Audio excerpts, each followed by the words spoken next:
Prime Minister Dickon Mitchell is appealing to parents and guardians to not allow the Grand Bacolet Juvenile Rehabilitation and Treatment Center to become a place where children are dumped for minor mistakes which can be corrected within the home. The Prime Minister said there's a certain stigma that is associated with having been admitted to the juvenile center. With that in mind, he believes it is critical to minimize the number of young boys and girls entering the facility.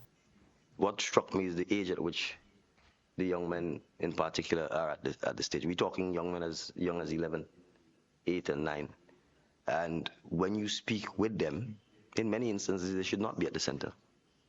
Because you have instances where they may engage in what is normal boyhood behavioral challenges, disobeying a parental instruction, eating a loaf of bread when it's your sister's bread and it's not yours. And oftentimes our parents call on the authorities to then take their sons away. And it's parenting issues. So to a large extent, we need to ensure that we do not stigmatize young men simply because they may be robust in their response, or like any young man growing up, they may not obey commands given by their parents or by an elder sibling and criminalize them.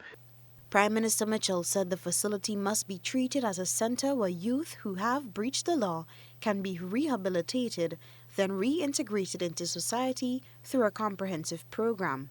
It is not a prison, he stated. But secondly, I think it is critical that while they are there, we do not treat it as a prison. And to be honest, the minister knows, I think the management knows that that is one of the things that we must change. Because the past approach has been to treat it as if it's a prison and to treat the young men and women as if they're in prison, right? And the focus has to be on rehabilitation and not treating them as criminals and treating them as prisoners. So basic amenities, their beds, they don't even have closets. They have lockers. And when you look at the state of the lockers, you couldn't even put canned goods in the lockers, and they're expected to put their clothing there.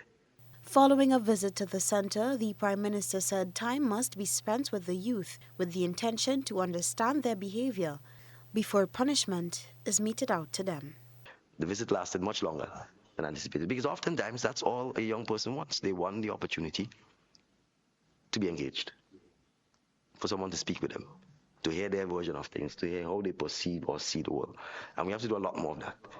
So that persons do not feel the first time you make a mistake or the first time you say something you should not have said, or you speak in a manner you should not have spoken, or you behave in a manner you should not have behaved, that you end up in a situation where you're confined and treated as if you are beyond redemption.